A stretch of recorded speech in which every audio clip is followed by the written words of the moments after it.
जब खिज़ां आए तो पत्ते ना समर बचता है, खाली झोली लिए वीरान शजर बचता है। नुक्ताची दिन रात शौक से मेरे ऐब निकाल, क्योंकि जब ऐब निकल जाए तो हुनर बचता है।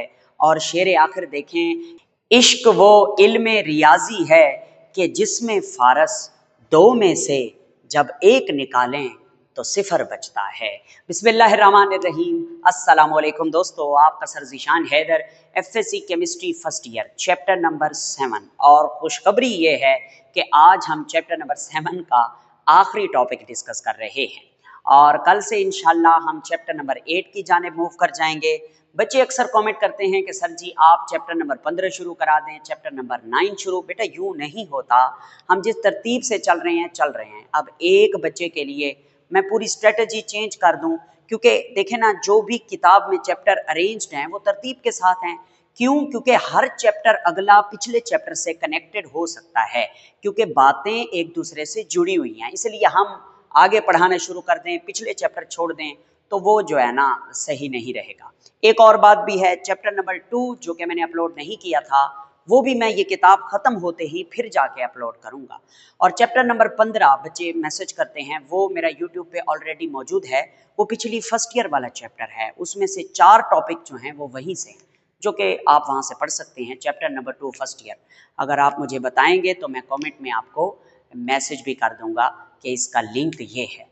तो आइए अब हम शुरू करते हैं चैप्टर नंबर 7 का लेक्चर नंबर 10। आखिरी लेक्चर है, इसमें पहले पोर्शन में हम एमसीक्यू डिस्कस करेंगे और दूसरे पोर्शन में शॉर्ट क्वेश्चन डिस्कस करेंगे। इसके आखिर में 2 न्यूमेरिकल हैं, वो आप खुद भी कर सकते हैं।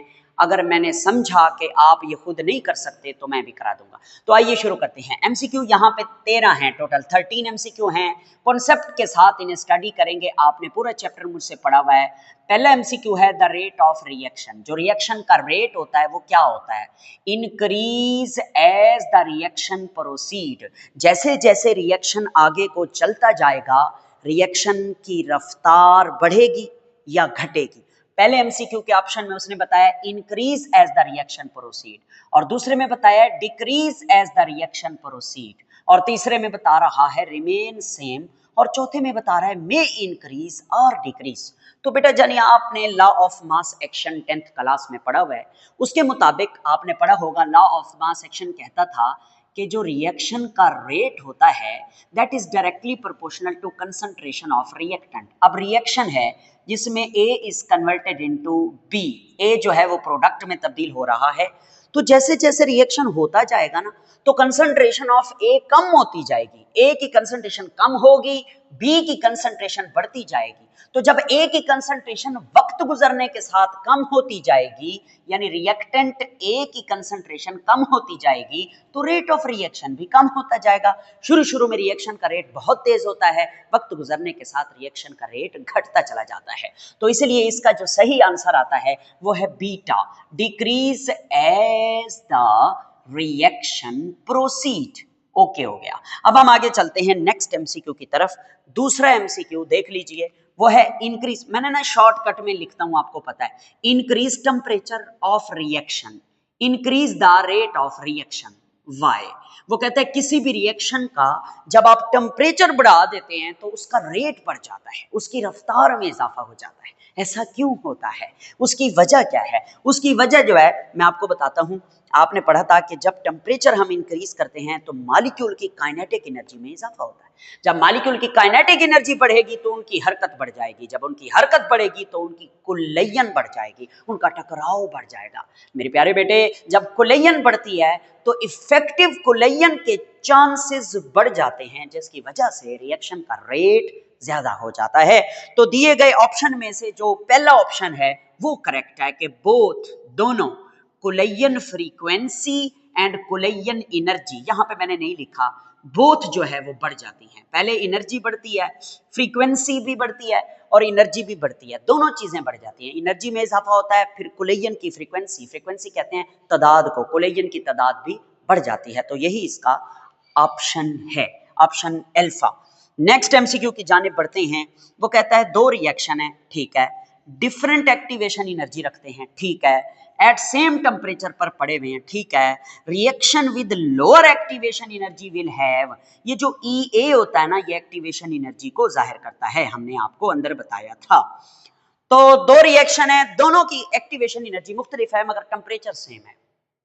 तो बताओ, मैं आपको बताता हूं, जिस रिएक्शन की एक्टिवेशन एनर्जी होगी ना कम, उस रिएक्शन की रफ्तार होगी ज्यादा। हम पढ़ चुके हैं कि एक्टिवेशन एनर्जी जो है वो इन्वर्सली प्रोपोर्शनल होती है रेट ऑफ रिएक्शन के। अगर एक्टिवेशन एनर्जी कम है तो थोड़ी सी एनर्जी जरूरत है, ठीक है, तो ज्यादा तेजी से चलेगा रिएक्शन वो जिसकी एक्टिवेशन एनर्जी कम होगी। तो यहाँ पे टेम्परेचर तो सेम है, इसीलिए तो वो reaction with lower activation energy larger rate constant, उसका रेट कांस्टेंट क्या होगा, लार्जर होगा, ठीक है, रेट कांस्टेंट लार्जर होगा तो जाहिर है रेट भी लार्जर होगा, because we know about that कि rate constant is directly proportional to, sorry, rate of reaction is directly proportional to rate constant के।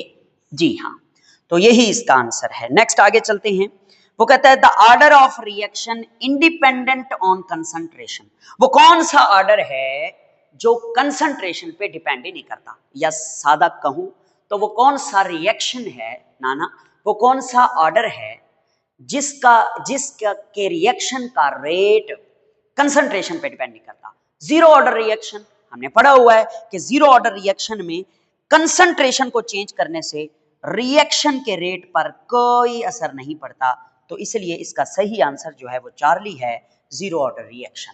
आगे चलते हैं एमसीक्यू नंबर 5, वो कहता है ऑन बीडीसी, बीडीसी क्या बला है, बोल्ट्जमैन डिस्ट्रीब्यूशन कर्व, ठीक है, the area under the curve, curve के नीचे जो एरिया है, यानी इस तरह हमने कर्व बनाई थी, ये यूं ग्राफ था, फिर इस तरह हमने कर्व बनाई थी, तो ये जो जगह होती है ये अंडर द कर्व एरिया, ये किस चीज को जाहिर करता है, ये टोटल मॉलिक्यूल जो रिएक्शन में हिस्सा ले रहे होते हैं रिएक्शन रिएक्टेंट के, उनको जाहिर करता है।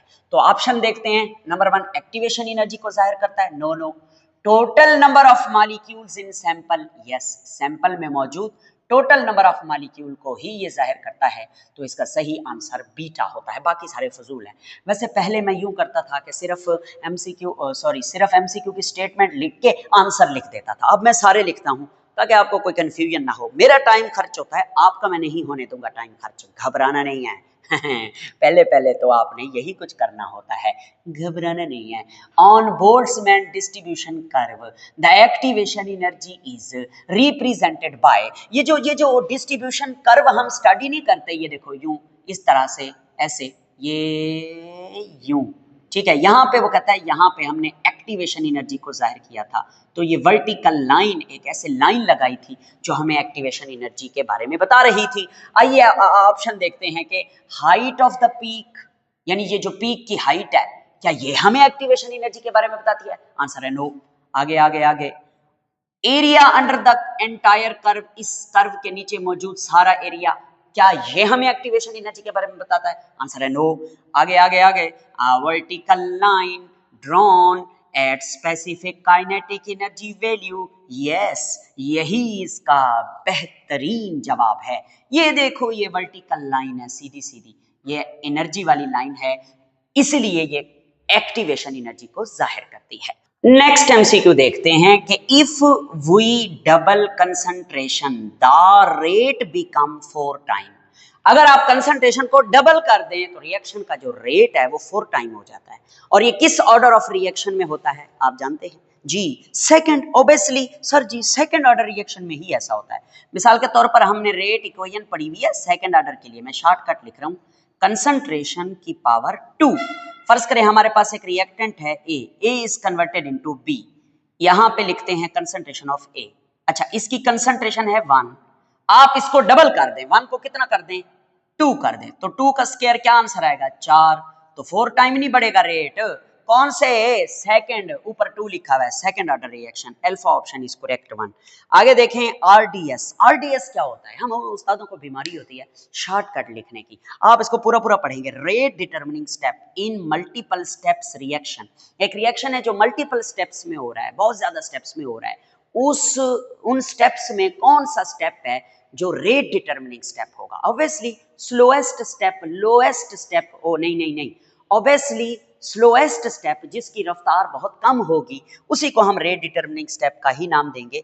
तो first step no no, last step no no, slowest step yes yes, यही इसका आंसर है। फास्टेस्ट हाँ कभी भी नहीं, तो आंसर है इसका ये।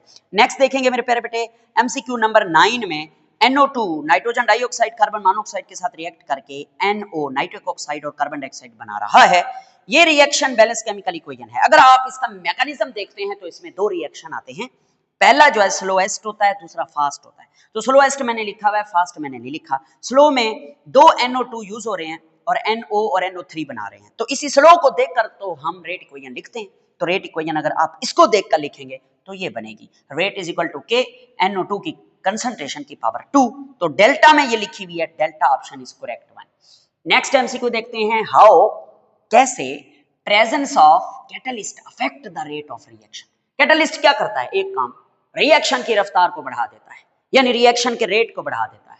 तो बीटा ऑप्शन करेक्ट ऑप्शन है, always increase rate of reaction. Sir जी आप बहुत जल्दी पढ़ा रहे हैं आज, मैं तो कोई स्पीड नहीं लगा रहा, जल्दी खुद ही पढ़ाए जा रहे हैं, वजह क्या है? एमसीक्यूज ही बड़े आसान है प्यारे बेटे। नेक्स्ट एमसीक्यू देखें ऑन ईपीडी। ये कौन सी बला है भाई, ईपीडी कोई नई टर्म आ गई। ईपीडी से मुराद है एनर्जी प्रोफाइल डायग्राम।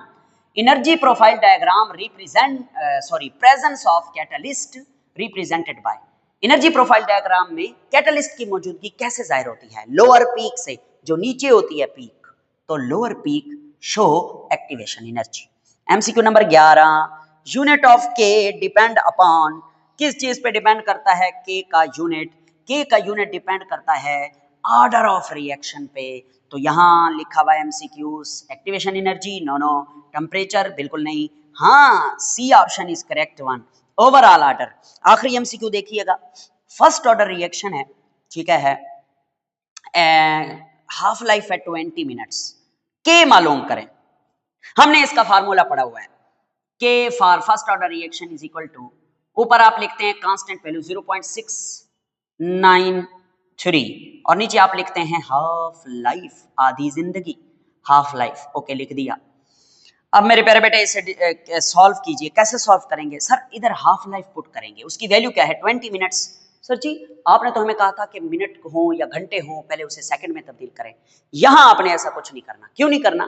क्योंकि यहां पे ऑप्शन भी तो पर मिनट में है, इसलिए आप इसको हटा के इसकी जगह पे लिख दो 20 मिनट्स। इस वाली वैल्यू को इस पे डिवाइड करो। अगर आपका कैलकुलेटर दिमागी तौर पर ठीक है तो इसका जवाब देने का पाबंद है। कौन सा जवाब? ये चार्ली जवाब, 0.0347 पर मिनट, 0.0347 पर मिनट, यही इसका आंसर है जी। ये यहां तक हमारे एमसीक्यू पूरे हो गए।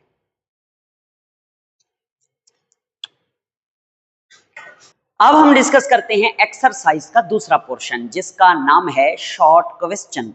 प्यारे बेटे जो डिस्क्रिप्टिव क्वेश्चन होते हैं वो लॉन्ग क्वेश्चन होते हैं, वो आपने चैप्टर के अंदर से करने होते हैं। और न्यूमेरिकल इस चैप्टर की एक्सरसाइज में सिर्फ 2 हैं, वो भी वही हैं जो हमने ऑलरेडी कर रखे हैं, उनसे मिलते जुलते हैं। वैसे तो दिसंबर या जनवरी में आप लोगों की फर्स्ट ईयर की स्कीम आ जाया करती है, जिसको देखकर हमें पता चल जाता है कि कौन से चैप्टर से हमने न्यूमेरिकल करने हैं और कौन से चैप्टर से हमने न्यूमेरिकल नहीं करने। यहाँ केमिस्ट्री में फिजिक्स की तरह नहीं होता कि हर चैप्टर के हम न्यूमेरिकल करेंगे, मगर मैं जो है वो साथ साथ आपको सारे न्यूमेरिकल पढ़ा रहा हूँ ताकि बाद में कोई मसला ना हो। खैर आइए आज के इस शॉर्ट क्वेश्चन के पोर्शन को स्टडी करते हैं। मैंने आपकी और अपनी आसानी के लिए पहले से ही लिख लिए हैं ताकि आपको किसी हेल्पिंग बुक की जरूरत ही ना महसूस हो। तो आइए देखते हैं क्वेश्चन नंबर 2, जिसकी हेडिंग है शॉर्ट आंसर। इसमें सबसे पहला क्वेश्चन है, रेट ऑफ रिएक्शन क्या होता है?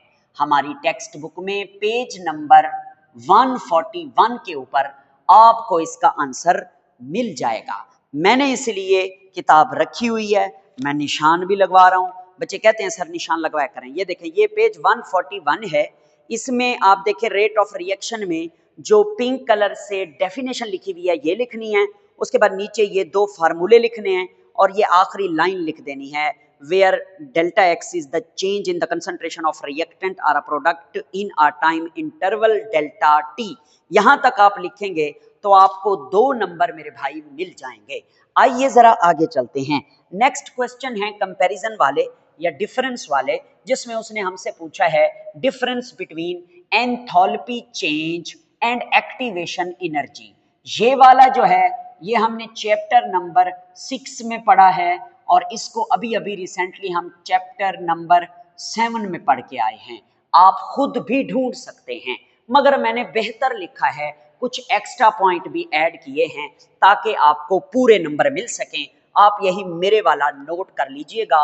एंथैल्पी चेंज कहते हैं the amount of heat evolve or absorbed during a chemical reaction at constant pressure. Constant pressure पे किसी भी केमिकल रिएक्शन में इवॉल्व या एब्जॉर्ब होने वाली हीट की मिकदार को एंथैल्पी चेंज कहते हैं। और 2-3 पॉइंट देखें। It is denoted by delta H, आप इससे पहले लिख लेंगे it is, and it is thermodynamic property, ये हीट से रिलेटेड प्रॉपर्टी है इसलिए इसे थर्मोडायनेमिक प्रॉपर्टी कह रहे हैं। कैटलिस्ट जो है do not affect delta H. Delta H कहते हैं एंथैल्पी चेंज को। एंथैल्पी चेंज को कैटलिस्ट अफेक्ट नहीं करता। कैटलिस्ट की मौजूदगी या गैर मौजूदगी डेल्टा एच के ऊपर कोई असर नहीं डालती मेरे बेटे। आइए आगे चलते हैं। उसके बाद हम एक्टिवेशन एनर्जी को देखेंगे। तो minimum the minimum amount of energy required for effective collision. Effective collision के लिए कम से कम जो एनर्जी की मिकदार जरूरत होती है उसको एक्टिवेशन एनर्जी कहते हैं। आइए आगे चलते हैं। It is denoted by EA. EA से मुराद है एक्टिवेशन, ई से मुराद है energy. It is kinetic property, ये काइनेटिक एनर्जी की टाइप है, ये थर्मोडायनेमिक नहीं है। And catalyst lower the activation energy. जी हाँ बिल्कुल, कैटलिस्ट कहते ही उसको हैं जो एक्टिवेशन एनर्जी को कम करे और रिएक्शन का रेट बढ़ा दे। जनाब ये आप लिख लेंगे, बड़ा प्यारा कंपैरिजन या डिफरेंस है। आगे चलते हैं क्वेश्चन नंबर सी पर।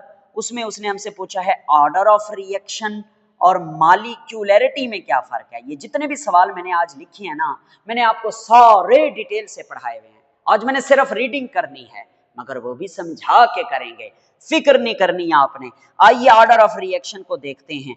It is the sum of all the exponent, exponent बोलते हैं पावर को, of concentration of rate of concentration of reactant in the rate equation. जो रेट इक्वेशन होती है उसके ऊपर जो कंसंट्रेशन पे पावर बनी होती है जिसे हम एक्सपोनेंट कहते हैं, उन एक्सपोनेंट का जो सम है उसे हम ऑर्डर ऑफ रिएक्शन कहते हैं। और आगे चलिए, अगर हम मॉलिक्यूलरिटी को देखें तो the total number of reacting species involved in an elementary step. जो एलिमेंट्री स्टेप्स होते हैं, जैसे हमने पढ़ा था कि कोई रिएक्शन जो मल्टीपल स्टेप्स में हो रहा है तो उसमें जो अलग अलग स्टेप्स हैं हम उन्हें एलिमेंट्री स्टेप्स कहते हैं। तो एलिमेंट्री स्टेप के अंदर इन्वॉल्व होने वाले रिएक्टिंग सब स्पीशीज की जो तादाद है, यानी अगर किसी एलिमेंट्री स्टेप में एक रिएक्टेंट है तो उसकी मॉलिक्यूलरिटी 1 होगी, किसी में 2 रिएक्टेंट हैं तो उसकी मॉलिक्यूलरिटी 2 होगी, किसी में 3 रिएक्टेंट हैं तो उसकी मॉलिक्यूलरिटी जो है वो 3 होगी। आगे चलते हैं। ये जो मॉलिक्यूलरिटी है ना, it is always a whole number. ये होल नंबर होती है 1 2 3 4, बस ये होल नंबर में होती है, पॉइंट में नहीं होती, ना ये फ्रैक्शन में होती है, ना ये नेगेटिव वैल्यू होती है। मगर इसके बरक्स जब हम ऑर्डर की बात करते हैं तो order it may be zero. हाँ, जीरो ऑर्डर रिएक्शन हमने पढ़ा है। It may be positive, it may be negative, ये पॉजिटिव भी होता है नेगेटिव भी होता है। अब आगे चलिएगा। ये जो ऑर्डर ऑफ रिएक्शन होता है ना, दैट इज एक्सपेरिमेंटल डिटरमाइंड। यहाँ पे लिखेंगे आप, इट इज एक्सपेरिमेंटली डिटरमाइंड। हम तजर्बा करके ऑर्डर ऑफ रिएक्शन को फाइंड आउट करते हैं। बट मॉलिक्यूलरिटी की बात आए तो it is a theoretical concept. ये थ्योरेटिकल कंसेप्ट है, इसमें हमें कोई तजुर्बा नहीं करना होता। नेक्स्ट आगे चलते हैं, आखिरी पॉइंट देखें। It is assigned for overall, it is assigned for overall reaction. ये पूरे ओवरऑल रिएक्शन के लिए होता है, मगर ये किसी खास एलिमेंट्री स्टेप के लिए होता है। It is assigned for an each elementary step. Okay, यहां तक हो गया। आइए आगे चलते हैं नेक्स्ट क्वेश्चन जो कि है डी, वो कहता है why instantaneous rate change during reaction. वो कहते हैं जब रिएक्शन चलता है, चल रहा है रिएक्शन, तो वक्त के साथ साथ जो है वो इंस्टेंटेनियस रेट चेंज होता रहता है, बदलता रहता है। ऐसा क्यों है मैं बताता हूं आपको। आपने लॉ ऑफ मास एक्शन पढ़ा था, वो कहता था कि जो रिएक्शन का रेट है, रिएक्शन की रफ्तार है, वो कंसंट्रेशन ऑफ रिएक्टेंट पे डिपेंड करती है, यानी डायरेक्टली प्रोपोर्शनल है कंसंट्रेशन ऑफ रिएक्टेंट के। जितना ज्यादा रिएक्टेंट की कंसंट्रेशन होगी, रिएक्शन की रफ्तार उतनी ज्यादा होगी। अब शुरू शुरू में तो बहुत सारे रिएक्टेंट होते हैं, प्रोडक्ट होते ही नहीं है, तो बड़ी तेजी से वो रिएक्टेंट प्रोडक्ट में तब्दील हो रहे होते हैं। जैसे जैसे वक्त गुजरता है, रिएक्टेंट की मिकदार में कमी आती है, प्रोडक्ट की मिकदार में इजाफा होता है। तो जैसे जैसे रिएक्टेंट की मिकदार घटती जाएगी, रिएक्शन की रफ्तार भी घटती जाएगी। एक बंदा भूखा है, 3 दिनों से भूखा है, आपने उसे खाना दे दिया, वो हपड़ यपड़ खाएगा, बड़ी तेजी से ऐसे खाएगा, मगर जैसे ही वक्त गुजरने के साथ साथ जब वो 1-2 रोटियां खा लेगा, उसका पेट भरने लगेगा, फिर उसकी रफ्तार थोड़ी थोड़ी थोड़ी होती जाएगी। जी हाँ, यही चीज मैंने यहाँ पे नीले हरूफ से लिख दी है, आओ रीड कराऊं। वो कहता है वन रिएक्शन, RX मैं लिखता हूँ रिएक्शन स्टार्ट, जब शुरू होता है, the concentration of reactant is high, reactant की कंसंट्रेशन बहुत ज्यादा होती है, लिहाजा rate of reaction is very fast. With the passage of time, वक्त गुजरने के साथ, the concentration of reactant is decrease, reactant की मिकदार में कमी आना शुरू हो जाती है। The rate of reaction also decrease, इसका मतलब रिएक्शन की रफ्तार भी घट जाती है। At the end reaction become very slow, hence instantaneous rate of reaction is changing during reaction। ये हो गया डी क्वेश्चन का आंसर। मैंने लिख दिया, बोल भी दिया, सुना भी दिया, पढ़वा भी दिया। आगे चलते हैं मेरे प्यारे बेटे। नेक्स्ट है ई क्वेश्चन। ई क्वेश्चन है कि जो रेट ऑफ रिएक्शन है उसके ऊपर 2 चीजों का क्या असर होता है, यानी टेम्परेचर का क्या इफेक्ट होता है और इफेक्ट ऑफ सरफेस एरिया क्या होता है। वैसे तो जो मैंने आपको टॉपिक पढ़ाए उसमें मैंने बड़ी डिटेल से ये समझाए हुए हैं, मगर यहाँ पे तो शॉर्ट क्वेश्चन है, तो हम शॉर्ट क्वेश्चन की गर्ज से इसे लिखेंगे। तो आप सब जानते हैं कि जब टेम्परेचर बढ़ता है तो मॉलिक्यूल की काइनेटिक एनर्जी बढ़ जाती है।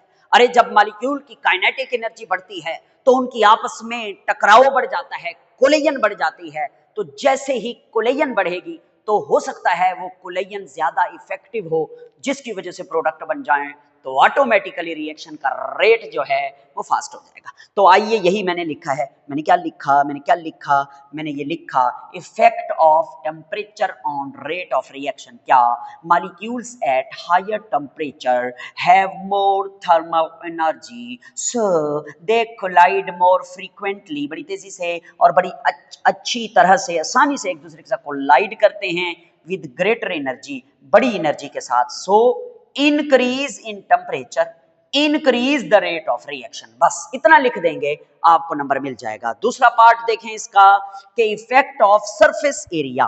प्यारे बेटे, सरफेस एरिया जब बढ़ता है ना तो मॉलिक्यूल का आपस में कांटेक्ट बढ़ता है, कांटेक्ट राब्ता बढ़ता है, तो जिसकी वजह से उनकी कोलिजन के चांसेस बढ़ जाते हैं, और ऑटोमेटिकली जब कोलिजन के चांसेस बढ़ेंगे तो रिएक्शन की रफ्तार भी बढ़ जाएगी। मैंने लिखा बाय इंक्रीज सरफेस एरिया।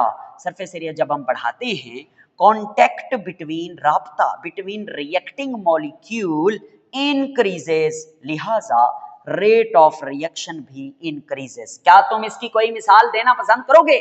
जी बिल्कुल देनी चाहिए मिसाल, और मिसाल मैंने दी भी है।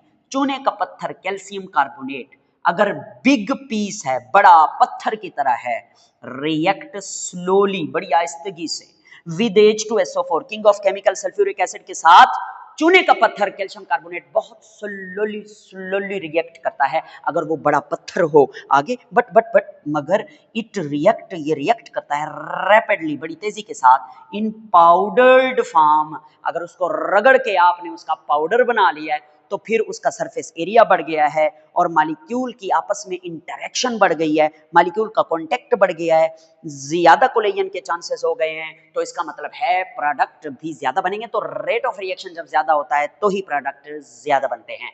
आगे चलते हैं, ये सवाल आपके लिए जरा सा नया है, मैं इसको समझाऊंगा।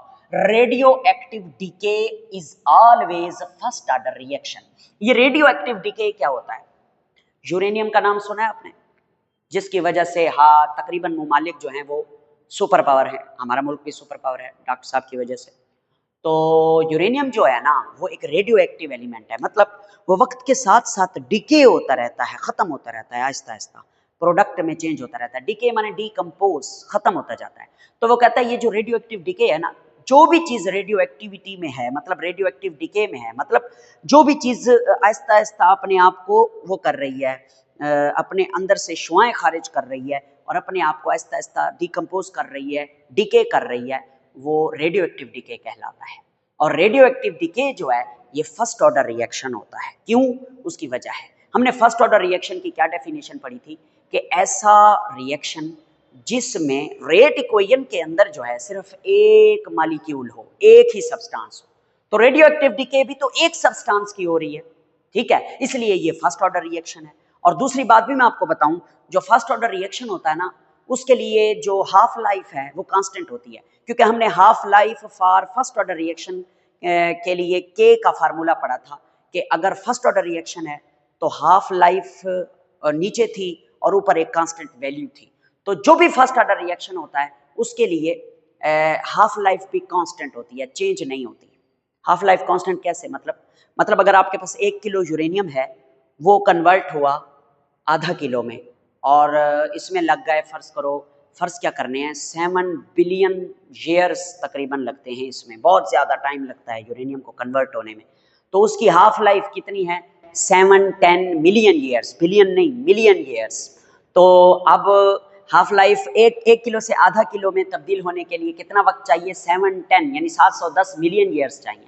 तो ये उसकी हाफ लाइफ है। अच्छा, फिर आधा किलो से पाव में तब्दील होने के लिए, एक पाव में तब्दील होने के लिए कितनी ज़रूरत है वक्त? इतना ही वक्त ज़रूरत है, 7-10 यानी 710 मिलियन ईयर। तो इसका मतलब चाहे अमाउंट 1 किलो थी, चाहे अमाउंट आधा किलो थी, चाहे अमाउंट जो भी है, हाफ लाइफ चेंज नहीं होगी।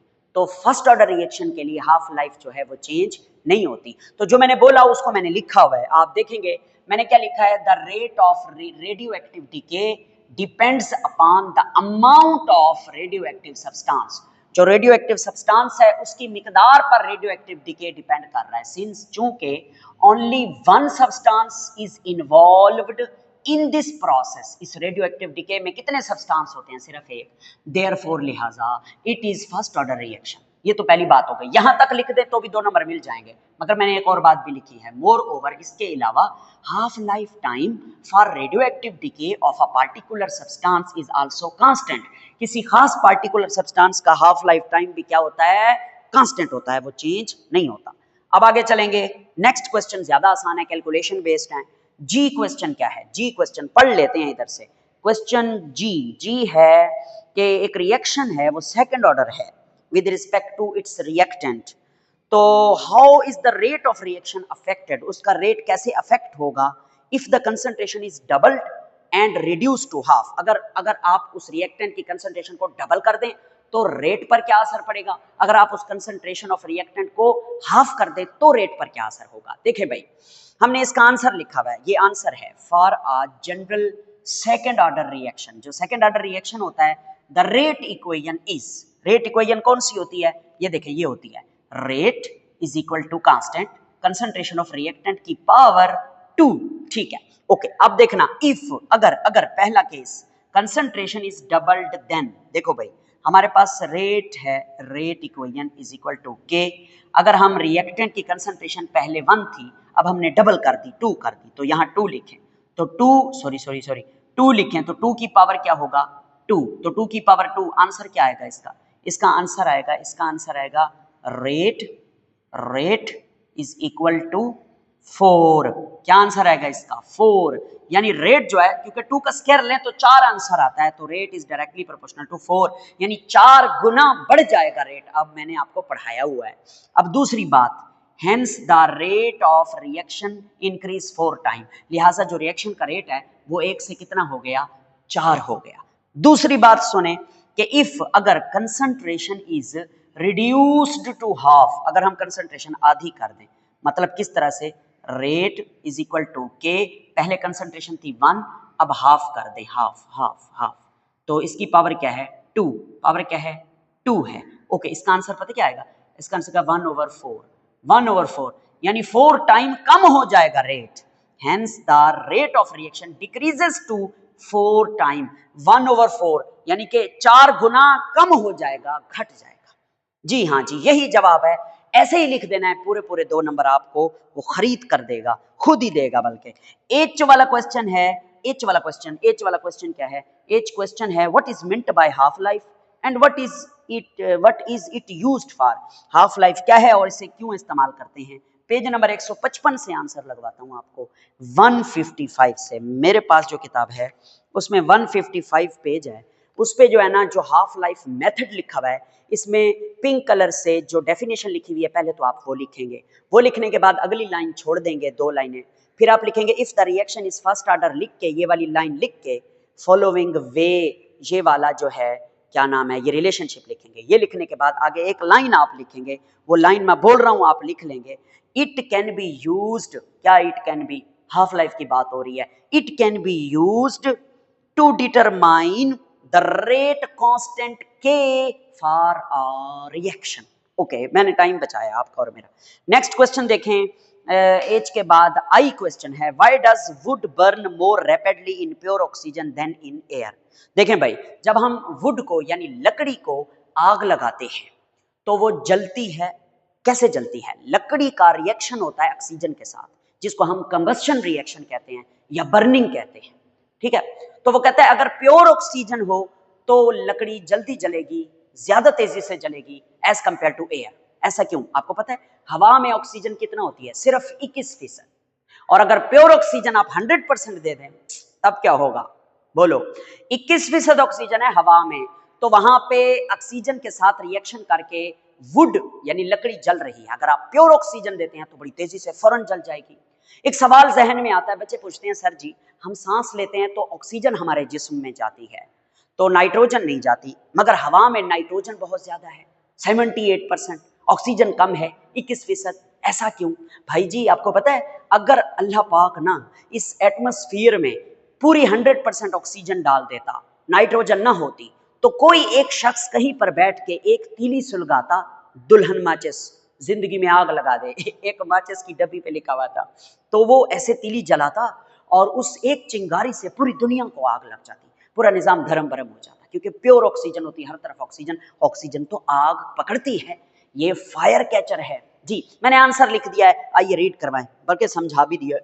Okay, according to law of mass action, law of mass action के मुताबिक the rate of reaction is directly proportional to the concentration of reactant. ये आपने पढ़ा हुआ है 10th में भी कि जितनी ज्यादा कंसंट्रेशन होगी रिएक्टेंट की तो उतना ज्यादा रफ्तार होगी। अब रिएक्टेंट हैं 2, एक ऑक्सीजन एक लकड़ी, ऑक्सीजन बढ़ा दो रेट बढ़ जाएगा। इन एयर, हवा में oxygen is 21% by volume, in pure oxygen concentration of oxygen increased, ये क्या लिखा हुआ है, hence the wood burns more rapidly, बड़ी तेजी के साथ, in pure O2 than in air. Okay, next question देखते हैं, जे क्या है, a catalyst lower the activation energy of a chemical reaction, illustrate it, इसको वाजे करें, बयान करें। तो ये भी मैं आपको बुक से लिखवा देता हूं, 147, आ जा भाई 147 पेज पे देखें, 147 पेज पे जहां कैटलिस्ट लिखा हुआ है वहां जो वही पिंक कलर की डेफिनेशन है, पहले तो आप ये लिखेंगे, इसको लिखने के बाद आप पेज पलट लेंगे, पेज पलटने के बाद यहाँ पे दोबारा से रेड कलर की एक डेफिनेशन है, ये नहीं लिखनी वो पता नहीं कौन सी मूवी है, उसमें जो है ना वो कहता है जहाज वो हेलीकॉप्टर चला रहे होते हैं तो वो इंस्ट्रक्शन ले रहा होता है, हेलीकॉप्टर गिरने वाला होता है कंट्रोल रूम से, तो वो कहता है क्या आपको जहाज पर एक लाल बटन नजर आ रहा है, वो कहता है हाँ दबा दिया, नहीं दबाना था आपने भी ऐसा नहीं करना, ये लाल वाली डेफिनेशन नहीं लिखनी। ओके आगे, अ कैटलिस्ट, हाँ ये लाल वाली डेफिनेशन नहीं लिखनी, पिछली लाल वाली लिख के फिर आप यहाँ से लिखें, a catalyst provide a new reaction path with a low activation energy barrier, ठीक है। नेक्स्ट आगे क्या लिखेंगे, a greater number of molecule are now able to get over the new energy barrier and reaction rate increase, ये लिखने के बाद ये डायग्राम भी बनाएंगे, फिर आपको पक्के 2 नंबर मिलेंगे। उसका बाप भी आपके नंबर नहीं काट सकता। वो कैसे काटेगा? क्योंकि पेपर तो उसने चेक करना है, उसके वाले साहब ने तो नहीं चेक करना। कोई बात नहीं, ओके नेक्स्ट आगे चलते हैं। क्वेश्चन नंबर के। अच्छा, के क्वेश्चन जो है ना, इसके 3 पार्ट है।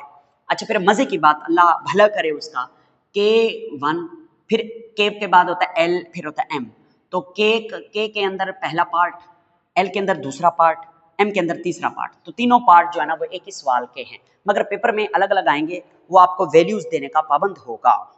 अगर वो आपको वैल्यूज नहीं देगा तो आप कभी भी क्वेश्चन को सॉल्व नहीं कर पाएंगे, और करना भी ना, ठीक है। तो आइए देखते हैं कि क्वेश्चन क्या है हमारा। के वाला क्वेश्चन है, the rate constant for a certain reaction is. Rate constant उसने हमें दे दिया है। कितना दिया है मैं बताता हूं। उसने हमें, एक मिनट जी, के वाला, the rate constant for a reaction is 3.5 into 10 की पावर -4। 3.5 into 10 की पावर -4 सेकेंड, ये उसने हमें पर सेकेंड, ये उसने हमें दे दिया, के की वैल्यू दी है, ठीक है, रेट कांस्टेंट की। आगे what is the order of the reaction, order find out करें। Explain based on the unit of the rate constant, ठीक है। तो पहले तो आप ऑर्डर बताएं, पहले वो कह रहा है ऑर्डर बताएं। तो आपने पता क्या करना है, आपने करना है कि ये फर्स्ट ऑर्डर रिएक्शन है। मैंने लिखा है कि this is a first order reaction because for a first order reaction the unit for rate constant के इज पर सेकेंड। ये देखो, ये रेट कांस्टेंट की वैल्यू है और इसका यूनिट क्या लिखा हुआ है, पर सेकेंड, ठीक है। तो इसी से उसने आइडिया लगाया, मगर वो कहेगा मुझे प्रूफ भी दो। आप कैसे दोगे प्रूफ? आप लिखोगे प्रूफ सपोज आ जनरल रिएक्शन, जिसमें आप लिखोगे ए इज कन्वर्टेड इनटू प्रोडक्ट्स। ए है वो प्रोडक्ट में तब्दील हो रहा है। आप ना ऐसा करें, इसके लिए रेट इक्वेशन लिखें, रेट इज इक्वल टू के, कंसंट्रेशन ऑफ ए की पावर क्या होता है 1। तो 1 को लिखें या ना लिखें एक ही बात है। हमें क्या चाहिए, हमें जो है ना ये के चाहिए, के। तो इस ए को उधर ले जाएं, ये बन जाएगा K is equal to rate divided by concentration of A. अब आप इनके यूनिट डाल दें। रेट का यूनिट क्या होता है मेरे प्यारे बेटे, आपने पढ़ा हुआ है, रेट का यूनिट होता है मोल, ठीक है सर जी, पर डीएम क्यूब, ठीक है सर जी, पर second, okay, divided by this is what, concentration. Concentration का यूनिट क्या होता है, सिर्फ और सिर्फ मोल पर डीएम क्यूब। अब क्या होगा, मोल पर डीएम क्यूब, मोल पर डीएम क्यूब से कैंसिल, बाकी क्या बचेगा, पर सेकेंड। तो बस यही आपने लिख देना है कि K इज इक्वल टू पर सेकेंड। तो इसलिए ये hence it is proved that this is first order reaction. आगे चलते हैं, दूसरा इसका पोर्शन जो उसने किया है वो कहता है if the initial concentration of the reactant is 0.50 मोल पर डीएम क्यूब। अगर वो कहता है कि आपको इनिशियल कंसंट्रेशन भी हम दे दें, वो है 0.50 मोल पर डीएम क्यूब, तो कैलकुलेट रेट ऑफ रिएक्शन। तो आपने रिएक्शन का जो है वो रेट फाइंड आउट करना है। तो कैसे करेंगे मेरे प्यारे बेटे, फार्मूला लिख रहे, रेट इज इक्वल टू के कंसंट्रेशन ऑफ ए, ठीक है। अब रेट हमने फाइंड आउट करना है, दोनों चीजें हमारे पास हैं, के भी है कंसंट्रेशन भी है। के किधर है, के ये है ऊपर, ये लिखा हुआ है 3.5 इंटू 10 की पावर -4, साथ में यूनिट लिखना है, लिख लें, पर second, multiply by concentration of A, वो ये है, this is called initial concentration. जी हाँ, यही है ना, बिल्कुल यही है। आप इसको पुट कर दें 0.50 क्या आएगा, मोल पर डीएम क्यूब, ठीक है। तो ये 3.5 इंटू 10 की पावर -4 को 0.5 से मल्टीप्लाई करना है। जब आप इसको 0.5 से मल्टीप्लाई करेंगे तो ये हाफ हो जाएगा। तो 35 का हाफ 175 इंटू 10 की पावर क्या आएगा, -4 ही आना चाहिए, बिल्कुल -4।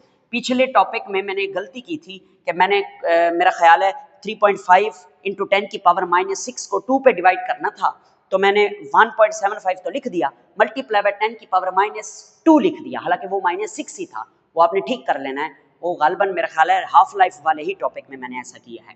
खैर ओके, वहां देखेंगे तो आपको खुद ही समझ आ जाएगी कि सर ने यहाँ पे गलती मारी है। ओके, तो अब इसका ये रेट का जो वो है, रेट का वो जो बनेगा, रेट का जो यूनिट बनेगा, रेट का यूनिट कांस्टेंट का नहीं, वो बनेगा मोल पर डीएम क्यूब, और ये वाला पर सेकेंड। ओके मेरे बेटे जी। अब इसका तीसरा पोर्शन देखें, since it is a first order reaction, जी ये फर्स्ट ऑर्डर रिएक्शन है। 10 ओह सॉरी ये मैं आंसर बता रहा हूँ, क्वेश्चन पढ़ते हैं। वो कहता है would how would the rate of this reaction change if the concentration of the reactant were double. अगर आप रिएक्टेंट की कंसंट्रेशन को डबल कर दें तो रेट पर क्या असर पड़ेगा। फर्स्ट ऑर्डर में क्या असर पड़ता है, जब आप कंसंट्रेशन को डबल कर देते हैं तो रेट भी डबल हो जाता है, और यही मैंने लिखा है, ये जवाब है, ख्याल करना। Since it is a first order reaction, लिहाजा if the concentration of reactant double then the rate of reaction also doubled. Okay हो गया। नेक्स्ट देखें हम क्या कर रहे हैं, बस IE पे आप वो इक्वेशन लिख दें, रेट इज इक्वल टू के, इधर लिख दें 2 की पावर 2, आंसर लिख दें 4 टाइम। लिखें आपकी मर्जी, ना लिखें आपकी मर्जी। नेक्स्ट n वाला क्वेश्चन, बस 2 सवाल रह गए जो कि आपको आते हैं, मैं फिर भी करा रहा हूं। वो कह रहा है आपके पास एक फर्स्ट ऑर्डर का रिएक्शन है, उसकी रेट कांस्टेंट की वैल्यू आपको दे देते हैं, तो रेट कांस्टेंट की वैल्यू आपको दे देते हैं, आपने उसकी हाफ लाइफ हमें मालूम करके बतानी है, हाफ लाइफ बतानी है, ख्याल करना। तो फार्मूला क्या है, आइए देखते हैं। फार्मूला फर्स्ट ऑर्डर के लिए क्या था, k is equal to 0.693 divided by half life. आपको क्या चाहिए, हाफ लाइफ, हाफ लाइफ को इधर ले जाओ, k को इधर ले जाओ, फार्मूला बनेगा half life is equal to 0.693 divided by, नीचे क्या लिखोगे, नीचे आप k की वैल्यू जो कि ऊपर लिखी हुई है वो लिखोगे 2.5 इंटू 10 की पावर -3। इसको सॉल्व करें, जब आप इसको सॉल्व करते हैं ना, इसका आंसर आता है 277.2, 2277.2 सेकेंड्स। ठीक है, ये हाफ लाइफ निकल आई है। बस नेक्स्ट आखिरी क्वेश्चन देखें, उन्होंने हमें 12 जो है सॉरी हाफ लाइफ दी हुई है 12 घंटे, फॉर फर्स्ट ऑर्डर के की वैल्यू पूछी है, तो K is equal to 0.693 divided by half life. अब हाफ लाइफ कितनी है, वो है 12 घंटे। अब हम 12 घंटों को मिनट्स में तब्दील करने के लिए 60 से ज़रब देंगे, और सेकंड में तब्दील करने के लिए मजीद 60 से ज़रब देंगे, तो इसका आंसर आना चाहिए 43, क्या है आंसर 43200 सेकंड आया है। बस अब आप क्या करें, के इस जगह पे आएगा 0.693 डिवाइडेड बाय 43200, इसको सॉल्व करें तो प्यारा प्यारा आंसर जो बनता है वो बनता है 1.604 इंटू 10 की पावर 1.604 इंटू 10 की पावर -5 पर सेकेंड। यहाँ पर आके हमारी एक्सरसाइज भी ख़त्म, हमारा चैप्टर नंबर 7 भी ख़त्म। अब हम इंशाल्लाह नेक्स्ट कल से चैप्टर नंबर 8 की जाने बढ़ जाएंगे। आप इसका स्क्रीनशॉट लें, अपने पास सेव करें और मौजें कीजिए। अल्लाह हाफिज़।